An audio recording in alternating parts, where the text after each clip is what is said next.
And on our end, as a legislator, kasama ang fellow representatives natin sa Makabayan Coalition, dahil nandyan yung effort ng ating mga kababayan, inendorso natin yung ganung impeachment complaint as a logical track para matiyak yung pananagutan.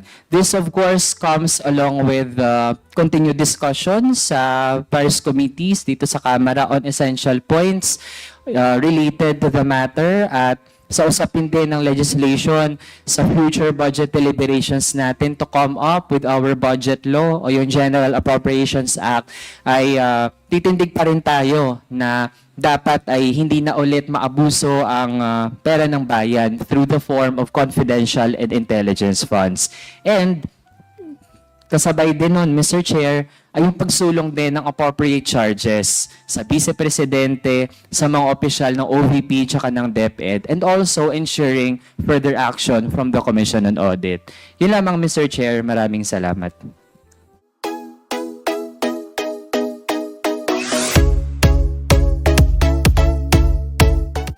Sa inabot so far ng mga hearing natin dito sa Good Government and Public Accountability Committee or Blue Ribbon Committee, we recognize the efforts of our colleagues, yung mga staff, secretariat, at lahat po sa kanilang mga efforts para sumulong ang ating investigasyon in aid of legislation. Isang mahalagang president itong naging serye ng mga hearing natin, Mr. Chair, dahil dito ay napakita natin na ang mga pera ng bayan na inallocate bilang confidential and intelligence funds ay pwede naman palang pag-usapan. Pwedeng busisihin, pwedeng tingnan paano talaga yan ginamit at lalo na kung naabuso ay dapat hindi makawala basta-basta yung mga hindi nag-alaga sa pera ng bayan na pinagkatiwala sa kanila. Ito po ay isang malaking leksyon sa lahat ng mga ahensya sa ating gobyerno na atat na magkaroon ng confidential or intelligence funds para sa kanilang agencies. Pangalawa, Mr. Chair, napakita natin sa mga hearing na ito na yung mga inquiries in aid of legislation ay pwedeng gawin habang nirerespeto natin yung trabaho ng iba pang mga ahensya when it comes to ensuring transparency and accountability among public officials. Pangatlo, Mr. Chair, ngayon nakita natin na meron palang pwedeng gawing isang scheme yung mga opisyal na gustong gamitin para sa sariling interes ang pera ng bayan. Lalo na, Mr. Chair, yung paggamit at paglikha ng mga peking pangalan at ginagamit ang security purposes di umano para maging dahilan ng paggamit ng mga peke, hindi totoo at mga inimbentong pangalan. Para sa representasyon ng kabataan, Mr. Chair, tayo isang malaking question mark, malaking red flag talaga na kinailangang gumawa ng mga peking pangalan sa mga acknowledgement receipts. Kasi in the first place, Mr. Chair, itong mga supporting documents, yung mga resibo or yung mga documentary evidence in relation to the use of confidential and intelligence funds, limited na nga in the first place ang pwede mag-access dito, Mr. Chair. Hindi nga buong mga ahensya, kahit yung COA, kinailangang gumawa ng isang unit, yung ICFAO o yung Intelligence and Confidential Funds Audit Unit, para yun lamang yung merong access sa mga dokumento. Pero kahit yun, Mr. Chair, ay hindi kinikilala ng Office of the Vice President at maging ng mga opisyal ng DepEd na nag-handle ng confidential funds. Ang tanong sa atin, Mr. Chair, kinailangang gumamit ng mga peking pangalan. Pag ganun ba, yung mga security officers na siyang nag-handle di umano ng confidential funds ng OVP tsaka DepEd, wala ba silang tiwala dun sa special disbursing officer ng OVP tsaka ng DepEd? Wala din ba silang tiwala dun sa iba pang mga opisyal ng OVP tsaka DepEd? At wala rin bang tiwala itong mga security officers sa COA o sa ICFAO na siyang inatasan ng Joint Circular 2015-01 na busisiin yung mga documentary evidence? Also, Mr. Chair, hindi ito mangyayari kung wala ang utos mismo ng nakaupong vice-presidente na si Sara Duterte. Itong pag-utos niya na maglikha ng mga peking resibo at gumamit ng mga peking pangalan, ito rin ba ay isang pagpapahiwatig na wala siyang tiwala mismo sa kanyang sa kanyang Special Disbursing Officer o SDO? Wala rin ba siyang tiwala doon sa iba pang mga opisyal ng Office of the Vice President o ng DepEd? Wala rin siyang tiwala mismo sa Commission on Audit. Kahit na laging sinasabi na hayaan daw yung COA na gawin yung kanilang trabaho.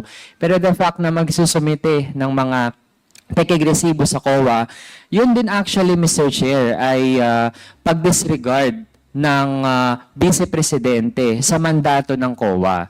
And Mr. Chair, we have established na laging ginagamit ng Vice-Presidente yung usapin ng security, peace and order para pagtakpan yung kanilang mga maling ginawa. Kaya Mr. Chair, liban sa mga naging efforts din ng ating komite, gusto din nating kilalanin yung ginawa ng ating mga kababayan na nanood, tumutok, nakialam sa issue na ito. Pinapakita nito yung public participation na kung saan yung mga pinag-uusapan natin dito dahil public funds yung nakataya, yung mga kababayan natin ay naging interesado na maging bahagi ng pagsusulong din natin ng pananagutan sa hanay ng mga opisyal publiko. At Mr. Chair, sa mga panahon din na tayo sinisiwalat natin yung katotohanan, syempre nandyan ang iba't ibang mga tangka para lunurin ang katotohanan sa pamamagitan ng pagpapakalat ng disinformation, mga gawa-gawang kwento o naratibo. Kaya lalo nating hinihikayat yung ating mga kababayan, lalo na yung mga noona ay nagdadalawang isip pa pero lately ay hindi na rin kinakaya ang mga ginawa at mga pinagsasabi ng Vice-Presidente. Patuloy po tayong tumutok pa rin at makibahagi at sana ay wag po tayong magsawa na gampanan yung ating papel bilang mga citizens na ating bansa na tiyakin talaga yung mataas na standard sa ating mga public officials. Pangatlo, Mr. Chair, sa dami ng mga pinag-uusapan ng bayan, syempre lately merong cheating issue sa pagitan ng dalawang sikat na mga celebrities na napapanood sa telebisyon. Sabi nga, Mr. Chair, dapat kapag may cheating, hindi lang isang tao yung ating pinag-uusapan at tinitiyak na gumawa dapat ng tama at aminin yung mali. Pag may cheating, Mr. Chair, it involves talaga at least dalawang tao. Kaya sa bahagi din ng ating topic, Mr. Chair, lalo na ito nga is a public matter. At pag ganun, Mr. Chair, na tayo, yung taong bayan, we were actually cheated of our funds. Yung Vice-Presidente, Mr. Chair, she cheated the Filipino people of our funds that could have gone to several social services, Mr. Chair, na kung hindi yan nalagay sa confidential funds, nilagay sa serbisyo, hindi tayo hahantong sa ganitong sitwasyon, Mr. Chair. So because of this grave cheating ng mga opisyal na ito sa taong bayan, ibig sabihin, hindi lang yung mga special disbursing officers, hindi lang yung mga security officers, pero ang nakaupong Vice-Presidente mismo, Mr. Chair, no, ay nandaya, nagbetray sa mamamayang Pilipino, Mr. Chair. Kaya naman mula sa pakikilahok din ng ating mga kababayan, ay meron tayong mga sectoral leaders representing various organizations na kumilos din at sinimulan yung pagtahak doon sa track ng pagpapa-impeach, Mr. Chair. And on our end, as a legislator, kasama ang fellow representatives natin sa Makabayan Coalition, dahil nandyan yung effort ng ating mga kababayan, inendorso natin yung ganung impeachment complaint as a logical track para matiyak yung pananagutan. This of course comes along with continued discussions sa various committees dito sa Kamara on essential points related to the matter at sa usapin din ng legislation sa future budget deliberations natin to come up with our budget law o yung General Appropriations Act ay titindig pa rin tayo na dapat ay hindi na ulit maabuso ang pera ng bayan through the form of confidential and intelligence funds. And kasabay din nun, Mr. Chair, ay yung pagsulong din ng appropriate charges sa Vice-Presidente, sa mga opisyal ng OVP tsaka ng DepEd, and also ensuring further action from the Commission on Audit. Yun lamang, Mr. Chair. Maraming salamat.